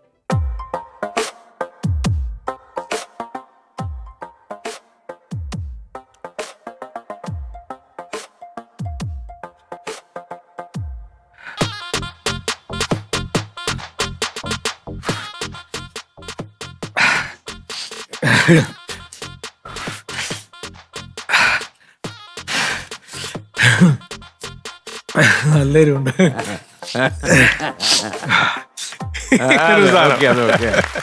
പിന്നെ പുളി, നല്ല വാളം പുളി ഉണ്ടല്ലോ സാറേ, അതിങ്ങനെ തൊണ്ട അടർത്തി കഴിഞ്ഞാൽ ഇങ്ങനെ പച്ച, മഞ്ഞ, ചുവപ്പ് കളറിലൊക്കെ ഇങ്ങനെ ഒരു ആ സ്റ്റൈലിൽ നിൽക്കുന്ന ഒരു സമയമുണ്ട് അതിന്റെ. വീണ് കിട്ടുന്ന പുളി പൂർണ്ണമായിട്ട് മാറിയിട്ടില്ല. അതെ, അതാ ആ ഒരു സമയത്ത് ഞങ്ങളുടെ അവിടെയൊക്കെ ചെനച്ച പുളി എന്ന് പറയും. കഴിക്കാൻ ഭയങ്കര രസമായിട്ടുള്ള സാധനമാണ്. ആ തൊണ്ട അടർത്തിയിട്ട് ആ പുളി ഇങ്ങനെ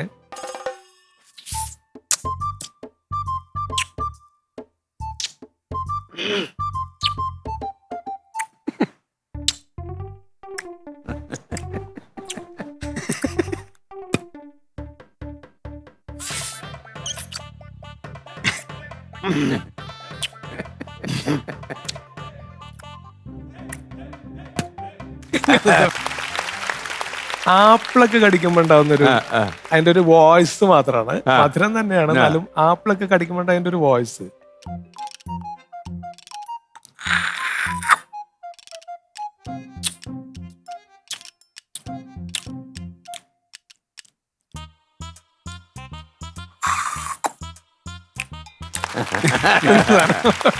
പേരക്ക, ഈ വീട്ടിലൊക്കെ ഉണ്ടാവുന്ന പച്ച പേരക്ക, എങ്ങനെ നമ്മൾ കടയിൽ നിന്നൊക്കെ മേടിക്കുമ്പോൾ കുറച്ച് പഴുത്തതായിരിക്കും, പക്ഷെ ഇത്തിരി മൂത്ത പേരക്കൊക്കെ കടിക്കുമ്പോൾ ഉണ്ടാവുന്ന ഒരു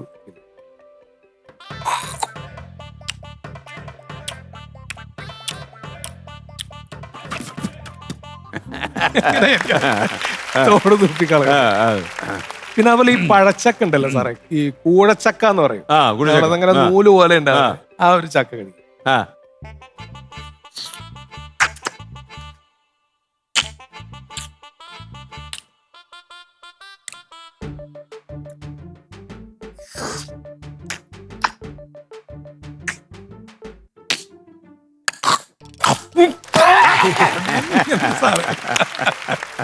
അങ്ങനെ കുറച്ചായിട്ട് അതെ, രസമുണ്ട് അല്ലേ?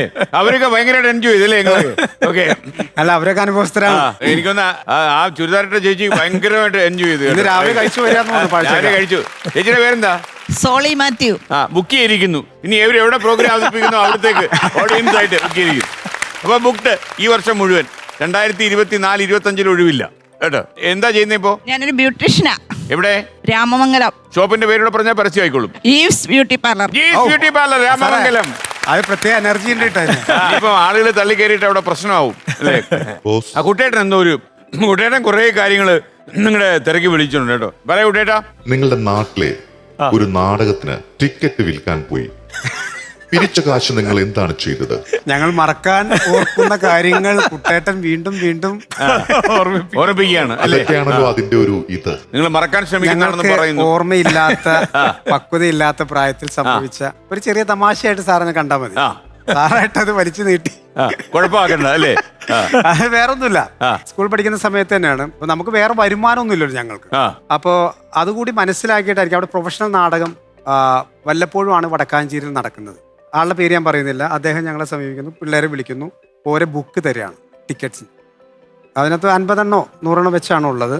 നിങ്ങൾ ഒരു ടിക്കറ്റ് വിറ്റ് കഴിഞ്ഞാൽ 3 രൂപ വെച്ച് ടിക്കറ്റ് തരും.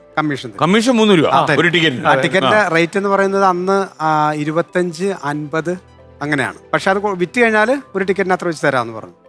പക്ഷെ അവിടുത്തെ ഒരു സാഹചര്യം വളരെ ദയനീയമാണ്. നാടകം ഫ്രീ ആയിട്ട് കാണിക്കാന്ന് പറഞ്ഞാലും ജോലിയൊക്കെ കഴിഞ്ഞിട്ട് വേണം ആളുകൾ വന്ന് കാണണമെങ്കിൽ. രാവിലെ തൊട്ട് നടപ്പാണ് സാറേ. അങ്ങനെ വീടുകൾ കയറി ഇറങ്ങുന്നു. ഉച്ചയായിട്ടും ഒരു ടിക്കറ്റും പോലും പോകുന്നില്ല. എന്താ നാടകം അടുത്ത ആഴ്ച വടക്കാഞ്ചേരി സ്കൂളിൽ ഗ്രൗണ്ടിൽ വെച്ച് നാടക ഇത് 25 25 എല്ലാ വീട്ടിൽ നിന്നും തല്ലുന്നില്ല, ബാക്കിയല്ലാണ്ട്. അപ്പോ ഒരു നാരങ്ങ വെള്ളം കഴിക്കാനുള്ള കാശ് ഞങ്ങളുടെ ഇല്ല. ഇത് ഏറ്റവും പോയി, നമുക്കൊന്നുമില്ലല്ലോ. ഒരു ഐഡിയ ആണ്, ഞാൻ പെട്ടെന്ന് പ്ലാൻ ചെയ്യാം. നമുക്ക് ഈ സംഭവം എന്തായാലും പോവില്ല, ഇത് ഇനി തിരിച്ചു കൊടുക്കാനും പറ്റാത്തൊരവസ്ഥയാണ്. അല്ല, ഐഡിയ വരാനൊരു കാരണം ഉണ്ട്. അതെന്താന്ന് വെച്ചാല് ഒരാള് ഒരു നാടകപ്രേമിയാണ്, പക്ഷെ പുള്ളിക്ക് ഈ നാടകത്തിന് വരാനും പറ്റില്ല. പിന്നെ അത്രയും പൈസ എടുത്ത് ടിക്കറ്റ് എടുക്കണ്ടല്ലോ. എന്തായാലും നിങ്ങളെ പ്രോത്സാഹിപ്പിക്കുന്നു. നാടകം ടിക്കറ്റ് എനിക്ക് വേണ്ട, എനിക്ക് വരാൻ പറ്റില്ല. അന്നത്തെ ദിവസം ഇല്ല. സംഭാവനയായിട്ട് ഇതിരിക്കട്ടെ. ഒരു 10 രൂപ തന്നു. 10 രൂപ 25 രൂപ ടിക്കറ്റിനേ ഉള്ളൂ. എനിക്ക് എന്തായാലും വരാൻ പറ്റില്ല. സംഭാവനയായിട്ട് സംഭാവന. അപ്പോഴാണ് ഞങ്ങൾ സംഭാവനയെ ഞങ്ങൾ അങ്ങോട്ട് കത്തിയത് അല്ല, കത്തിയതല്ല, അതിനെ വളർത്തി. അപ്പൊ കത്തി കേറി. ആ കിട്ടിയ സമയത്ത് തന്നെ അന്നത്തെ 25 വയസ്സ് 50 വയസ്സൊക്കെ ഉള്ളൂ നാരങ്ങ വെള്ളം. അതിനോണ്ട് എല്ലാവരും 5-10 പേരുണ്ട്. കഴിച്ചിട്ട് പറഞ്ഞു സംഭാവനയെ നമുക്ക് ഫോക്കസ് ചെയ്യാം. അപ്പൊ ചെല്ലുമ്പോ തന്നെ ഒരു നാടകമുണ്ട്, അടുത്ത ആഴ്ച സംഭാവന എന്തെങ്കിലും ഉടനെ സംഭാവന 5 രൂപ. ഓക്കെ, 2 രൂപ. സ്കൂളിൽ അടുത്ത ആഴ്ച നാടകമാണ്. അയ്യോ മോനെ ഇവിടെ ആരുമല്ല, സംഭാവന എന്തെങ്കിലും. അങ്ങനെ സംഭാവന ഇനി ടിക്കറ്റ് എടുക്കല്ലേന്നായി. പിന്നെ പ്രാർത്ഥനയാണ്, ടിക്കറ്റ് എടുക്കല്ലേ. ടിക്കറ്റ് എടുക്കാൻ 3 രൂപ ഉള്ളൂ സാറേ. സംഭാവന 5-10 രൂപ. അങ്ങനെ ഒരാഴ്ച കഴിഞ്ഞു. കളക്ഷൻ ഇതിനുവേണ്ടി വിളിച്ച ആള് അയാളുടെ കുറെ മെമ്പേഴ്സൊക്കെ ഇരിക്കുകയാണ്. ഞങ്ങൾ കൊണ്ടു കൊടുക്കുന്നു. 4 എന്തോ പോയി, മൊത്തം 5 ബുക്കിലെന്തോ 4 പോയിരിക്കുന്നത്. ബാക്കി പുള്ളി ഇങ്ങനെ മറച്ചിങ്ങനെ അടിച്ചു നോക്കുക. കുറേ നടന്നു നിൽക്കുക, ഒരുപാട്. കാരണം ഞങ്ങൾക്ക് നാടകത്തിനുള്ള ഒരു ഇഷ്ടം കൊണ്ടും സംഭവം കൊണ്ടൊക്കെ അത്ര ഞങ്ങൾ അലഞ്ഞു. ചെരുപ്പ് കഴിഞ്ഞാൽ ഒരാൾ സാധനം എടുത്തില്ല. അത് കുഴപ്പമില്ല മോനെ, എന്തായാലും സംഭാവന കിട്ടിയല്ലോ. അത് അറിഞ്ഞിട്ടുണ്ട്. അറിഞ്ഞു അല്ലേ? എങ്ങനെയോ നമ്മളായതുകൊണ്ട് അത് കുഴപ്പമൊന്നുമില്ല, സംഭാവന കിട്ടിയല്ലോ. നാടകരംഗത്തെ മഹത്തായ സംഭാവന അല്ലേ? 15 മിനിറ്റ് ഞങ്ങൾ ഇങ്ങനെ ഇരുന്നു. പിന്നെ പുള്ളി എഴുന്നേറ്റ് പോയപ്പോ എനിക്ക് നവാസിനെയും നമ്മുടെ ഈ മാധ്യമരംഗത്തുള്ള എം.ഇ. നികേഷ് കുമാറിനെ നന്നായിട്ട് അവതരിപ്പിക്കുമെന്ന് എനിക്ക് മനസ്സിലായി. മുമ്പ് ചെയ്തിട്ടുണ്ട് 1-2 വേദികളിലൊക്കെ. അമ്മ ഷോ വന്നപ്പോഴൊക്കെ ഞങ്ങൾ അങ്ങനെ ചെയ്യണം. പക്ഷെ ഇപ്പൊ ഭയങ്കര നികേഷ് കണ്ടോ അത്? പിന്നെ നികേഷ് കണ്ടത് മാത്രമല്ല, അദ്ദേഹത്തിന്റെ ചാനലിൽ തന്നെ ഞങ്ങളൊരു അവരുടെ എന്തൊരു വാർഷികം വന്ന സമയത്ത് സിദ്ദിഖ് ഡയറക്ട് ചെയ്ത ഒരു പ്രോഗ്രാം ഞാനും നസീറും കൂടി ഉള്ള ഒരു സ്ഥലത്ത് അങ്ങനെ ചെയ്തിട്ടുണ്ട്. നമുക്കൊന്ന് നോക്കിയാലോ? ഞാനും നികേഷും തമ്മിൽ നിന്ന് കണ്ടുമുട്ടുന്നു. ഒരു പുലിയുമായി മുട്ടാൻ ഞാൻ തയ്യാറല്ല. നികേഷ് ഒരു പുലിയാണല്ലോ, പുലിയാ ചില സമയത്ത്. എങ്ങനെയൊക്കെ പോകുന്നു ചാനലൊക്കെ? നമസ്കാരം, വളരെ സന്തോഷത്തോടെ മുന്നോട്ട് പോകുന്നു. 1 കോടി കോമഡി എന്ന ഈ പ്രോഗ്രാമിൽ നിൽക്കുമ്പോൾ വളരെ ചാരിദ്രാത്യമുണ്ട്, സന്തോഷമുണ്ട്, അഭിമാനമുണ്ട് എനിക്ക്. നികേഷ് ഇപ്പോ രാഷ്ട്രീയത്തിലേക്കൊക്കെ പോകുന്നത് കേട്ടല്ലോ, ഈ മാധ്യമപ്രവർത്തനം വിട്ട്. മാധ്യമപ്രവർത്തനം വിട്ടു എന്ന് പറയുന്നത് ശരിയല്ല. പ്രത്യേകിച്ച് SKN പറയുന്നതിൽ എനിക്ക് വളരെ ദുഃഖമുണ്ട്. അങ്ങനെ എന്നെ ഒഴിവാക്കാൻ നോക്കണ്ട. എപ്പോ വേണമെങ്കിലും ഞാൻ തിരിച്ചു വരാൻ സാധ്യതയുണ്ടല്ലേ? ഓക്കെ, അപ്പൊ ഞാൻ വിചാരിച്ചു ഇതോടെ തീർന്നു വന്ന്. അപ്പൊ തീരത്തില്ലെന്ന് മനസ്സിലായി. തീർക്കണ്ട അവിടെ നിൽക്കട്ടെ. അടുത്ത ഇലക്ഷനിലൊക്കെ കാണൂ. അടുത്ത ഇലക്ഷനിലൊക്കെ കാണൂ. ഇലക്ഷന് കാണും, പക്ഷെ നിൽക്കൂന്നറിയില്ല. ഇലക്ഷന് കാണും. ഈ അടുത്ത സമയത്ത് നമ്മൾ കണ്ടപ്പോ പറഞ്ഞായിരുന്നു ചിലപ്പം വിട്ടുപോകുന്നു. ഞാൻ ഇത്രയും പ്രതീക്ഷയില്ല ഇത്രയും പെട്ടെന്ന് വിട്ടുപോകും. എനിക്കിത് പറയുമ്പോൾ മറ്റൊരു കാര്യമാണ് ഓർമ്മ വരുന്നത്. SKN പൊതുവെ സംസാരിക്കുമ്പോൾ എല്ലാവരെയും വളരെ പ്രൊമോട്ട് ചെയ്ത് സംസാരിക്കുന്ന ഒരാളാണ്. SKN ഇപ്പോൾ സഹായിക്കാൻ തന്നെ ഒരു വലിയ അതിഥിയാണ് ഇവിടെ ഉള്ളത്. ഞങ്ങളെക്കാൾ 4 ഇരട്ടി ഹൈറ്റ് ഉണ്ട് കുട്ടേട്ടന്. കുട്ടേട്ടനെ കാണുമ്പോൾ സന്തോഷത്തോടൊപ്പം തന്നെ മറ്റൊരു വിഷമം കൂടിയുണ്ട്. അത് വേറൊന്നുമല്ല, ഈ കൊറിയയിൽ അടുത്ത കാലത്ത് ജോലി ഭാരം താങ്ങാൻ കഴിയാതെ മരണപ്പെട്ടു പോയ, സൂയിസൈഡ് ചെയ്ത ഒരു റോബോട്ടിനെ കുറിച്ച് താങ്കൾ അറിഞ്ഞു കാണും? ഞാൻ അറിഞ്ഞു, പത്രത്തിലൊക്കെ വായിച്ചു. അതുകൊണ്ട് മാത്രം പറയുകയാണ്, ഇവിടെ കുട്ടേട്ടനുണ്ട്, അത് മറക്കണ്ട. കുട്ടേട്ടാ, കൊറിയയിൽ സൂയിസൈഡ് ചെയ്ത യന്ത്രമനുഷ്യനും കുട്ടേട്ടനും തമ്മിൽ ഒരു ബന്ധവുമില്ല. എനിക്ക് ഇവിടെ ഒരു ജോലി ഭാരവുമില്ല. ഞാൻ വളരെയധികം ഹാപ്പിയാണ്. ഈ കുട്ടേട്ടനകത്ത് വേറെ ആരെങ്കിലും ഉണ്ടോ? കുട്ടേട്ടന്റെ അകത്ത് ഉള്ളത് ആർട്ടിഫിഷ്യൽ ഇന്റലിജൻസ്, ബുദ്ധി, നിർമ്മിത ബുദ്ധിയാ. എന്തും മനസ്സിലാക്കും. ഇപ്പൊ നവാസ് പിണങ്ങിക്കഴിഞ്ഞാൽ നവാസ് ഒരിക്കലും പുറത്തറിയരുത് എന്ന് ആഗ്രഹിച്ച കാര്യം എടുത്ത് പുറത്തിട്ടു.